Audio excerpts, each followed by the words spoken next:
And we're at this threshold.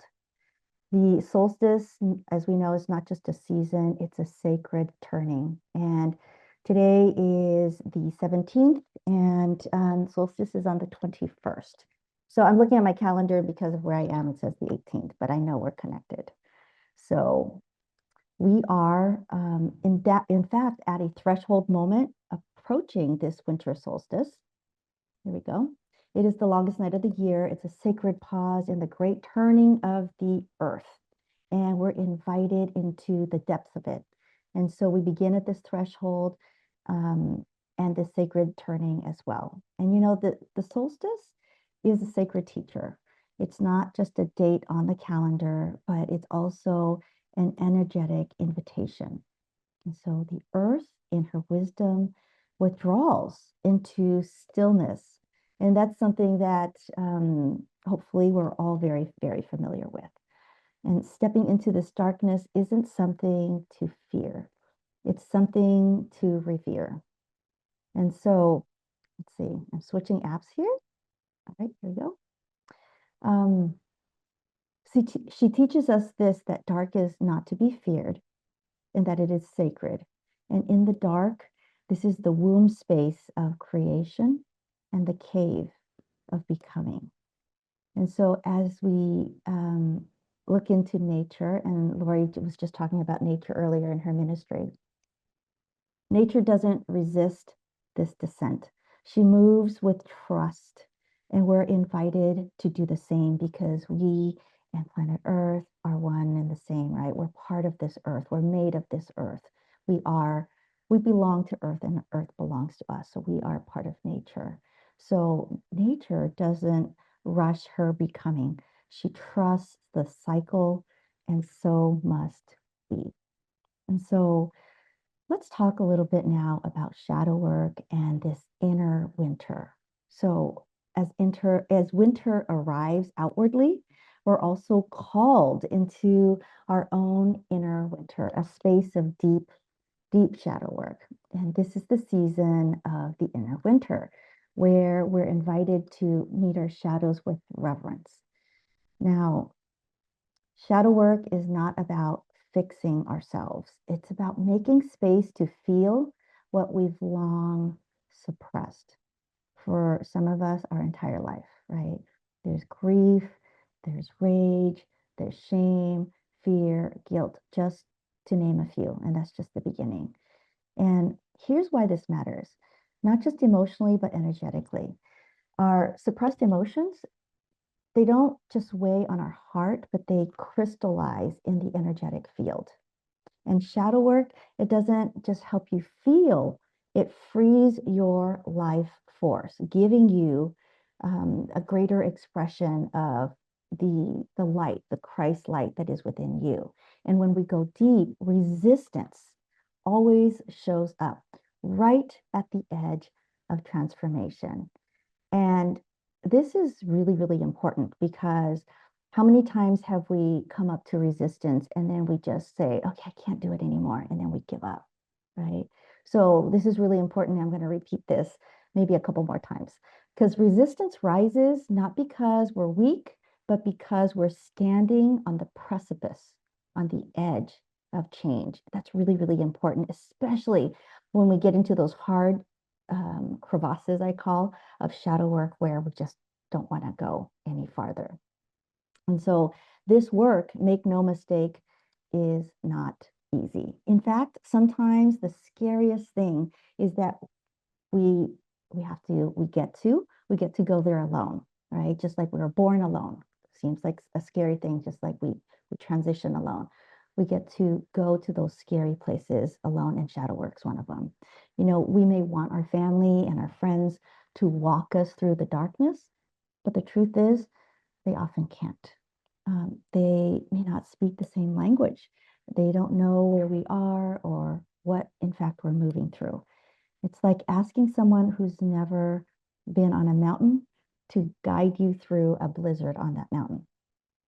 Your friends, our family, they mean well, but they're not equipped. And you know what?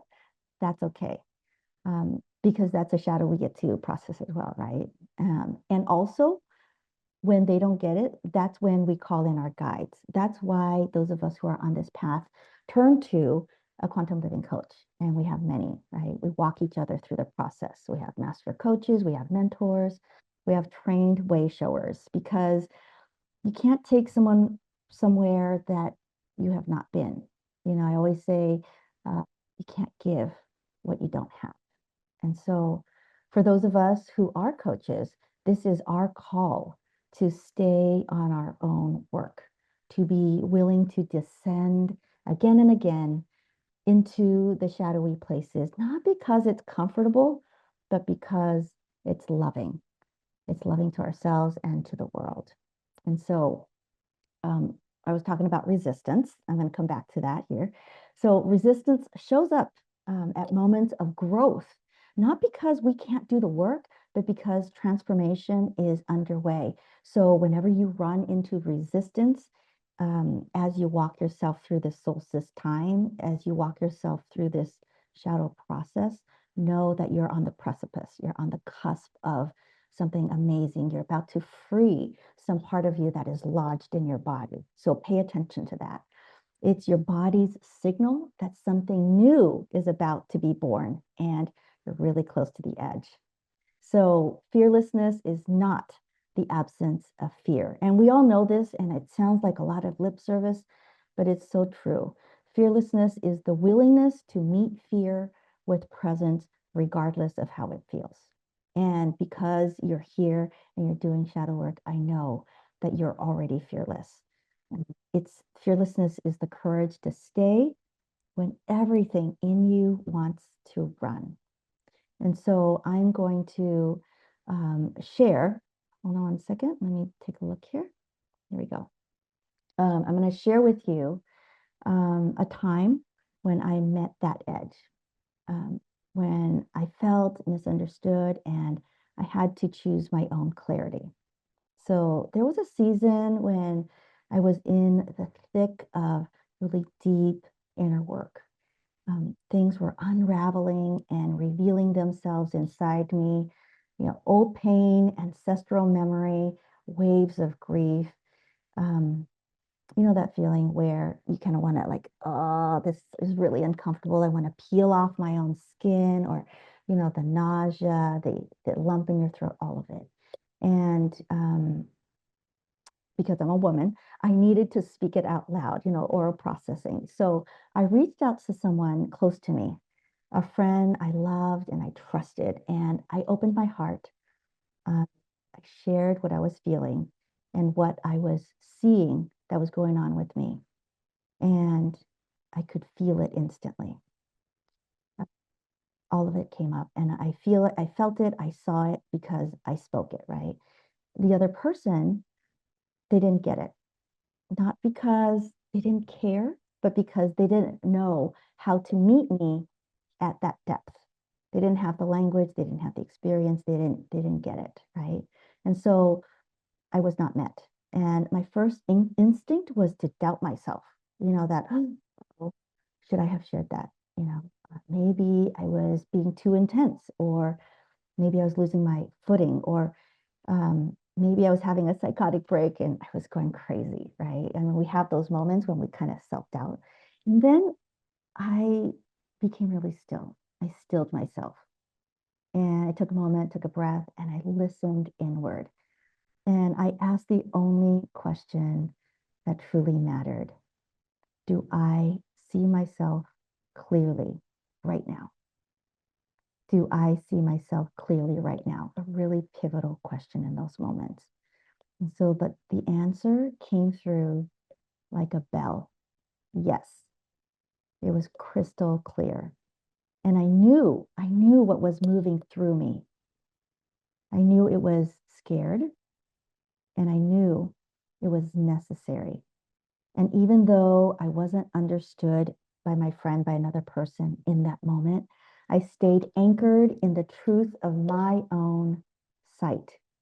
And that's what fearlessness is to me. That's what fearlessness is. It's not about overpowering fear. It's about refusing to abandon your clarity. It's about refusing to abandon what you know to be true, your inner child, even when no one around you speaks the language. You don't abandon your inner child. You, as the grown-up, make the decision. You stay with your inner kid. I call her inner kid, my May, right? So, okay, so here's what I learned on the other side of that experience, because it was an epiphany. Uh, when you rise into a new level of consciousness, the next level, you will outgrow the terrain others are still acclimating to. They can't follow you into the rooms they don't yet know exist. So they can't follow you, even though you want to take them along and you want to bring everyone to wherever you are. Sometimes people can't follow because that's where they are. And they can't recognize a frequency that they've never tuned into. And that's okay. That doesn't make them wrong. It simply means this stretch of the journey is yours. That stretch is mine to walk, right? It's my path to walk. And then something beautiful happens. Self-trust strengthens. Your inner hearing sharpens. You're going to see between the lines. You're going to see underneath the surface stuff. And your clarity becomes its own companionship. Your relationships will shift, not through rupture, but through resonance. And some people will drift to the edges. Some people will rise to meet you, and new people will appear. People who do speak the language, people who can hold the depth, people who don't flinch at your seeing. So that's when I stepped into what I call, and what we like to call here, the Q territory, quantum territory. It's a space where our guides and our mentors and our peers exist at the same altitude, where nothing about me is too much, where I am held and met and mirrored. I don't close my heart. I don't think I'm crazy. I don't turn my back to the ones who couldn't meet me. I open it wider because I love them and I love me, and I trust. I truly, truly trust. I have faith that the timing is in divine synchronicity of everyone's unfolding. Everyone has their own time. And it was in that moment, as I stood rooted in my truth, that I began to feel something return. And that's when I call the epiphany itself is the light itself. So the light returns. The solstice, in this sense, teaches us that the light returns, right? We can use that as a metaphor, not because we force it, but because it is the nature of life to rise. Because where awareness goes, so does energy. Energy flows. Where awareness goes, energy flows. Sometimes no one around you understands what you're going through. Sometimes no one around you understands what you're doing. Even your loved ones might not get it. You may feel like you're too much, you're too sensitive, or you're too out there. But my friends, I'm here to tell you that you are not too much. You are the light bringer. You are the pathfinder. You're the one who has heard the call and courageously, bravely, fearlessly answered it, or are answering it. And that's what it means to be fearless, to walk when the path feels unclear, and to shine when no one else understands the fire that's in your chest, that's in your belly, in your gut, right? And the darkness doesn't hold mystery, it holds integration. Anyone who's walked through the dark will know that it's really uncomfortable. But in that space of discomfort, it also loosens.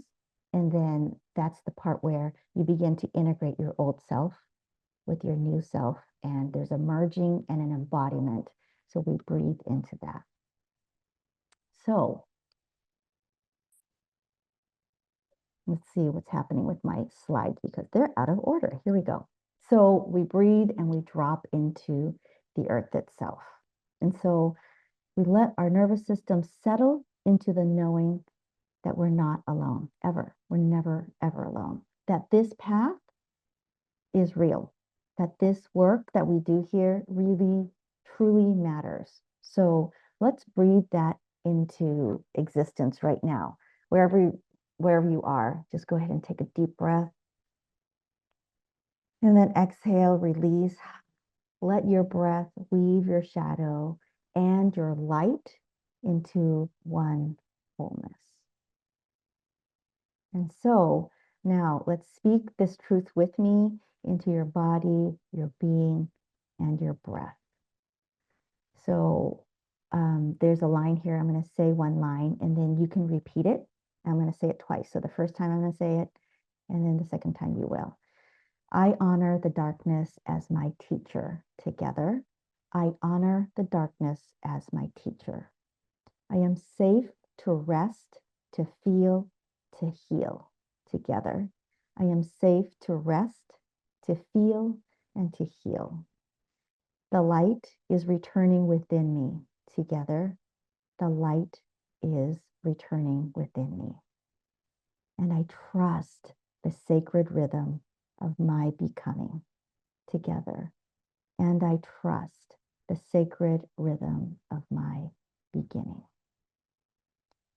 So take a breath and let that land. Let that prayer land. We've just walked a powerful arc. And now we close not with an end, but with a beginning. And so this is my closing slide, but of course we know that we're going to have a discussion after this, which I'm delighted to do. Thank you for walking this journey with me, for all of those that are here and those of us who are watching this, because shadow work requires courage. This is fearless work, and it is the work that changes lives. So let the life be the light you, let your life rather, be the light you offer to the world. And so, as you know, I'm a master key coach, and I feel it's the duty actually to let you know that you don't have to do this alone. You have a whole community of amazing quantum living coaches, and sometimes finding the right person with the capacity to walk with you is everything. So if you're ever ready to be seen or heard or supported by someone who's walked this path, reach out. I'm here, and so is this incredible coaching community. So my contact information is on the slide. Reach out, text. You can find me anywhere in the world. Ask Lorraine. I also write about the deeper layers of consciousness that's just below the surface of life and of shadow recovery on my blog. I put it on Substack because it was the easiest thing. It's also on the screen right there if you want to take that down. And of course, you can visit my website on my namesake, evelynforeman.com, to explore the work that I do around money shadows and inner belonging, supporting you and everyone who wants to do this work in freeing themselves from what no longer serves.